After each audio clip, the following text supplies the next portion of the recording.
इंदोरीकर महाराजांच्या कन्येच्या विवाह सोहळ्याला मुख्यमंत्र्यांसह दिग्गज नेते उपस्थित। पहा कोण कोण होतं।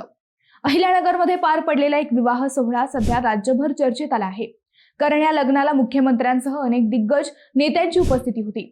मंडळी, प्रबोधनकार निवृत्ती महाराज इंदोरीकर यांच्या कन्येचा विवाह सोहळा अतिशय भव्य आणि राजेशाही पद्धतीने पार पडला।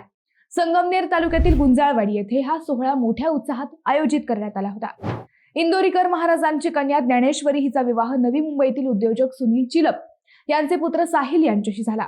मात्र या लग्नाची खास चर्चा झाली ती उपस्थित मान्यवरांमुळे। या सोहळ्याला राजस्थानचे राज्यपाल हरिभाऊ बागडे, मुख्यमंत्री देवेंद्र फडणवीस, उपमुख्यमंत्री एकनाथ शिंदे, मंत्री राधाकृष्ण विखे पाटील, छगन भुजबळ तसेच अनेक खासदार, आमदार आणि वारकरी संप्रदायातील मान्यवर मोठ्या संख्येने उपस्थित होते। या विवाहासाठी काही एकर परिसरात भव्य मंडप उभारण्यात आला होता।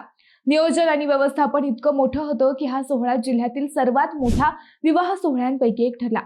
याच ठिकाणी गगनगिरी महाराज अखंड हरिनाम सप्ताह 2026च्या सोहळ्याचे ध्वजारोहणही उपमुख्यमंत्री एकनाथ शिंदे यांच्या हस्ते करण्यात आले। मात्र या भव्य आयोजनामुळे हा विवाह सोहळा सोशल मीडियावर मोठ्या प्रमाणात चर्चेत आणि काही ठिकाणी ट्रोलही झाला।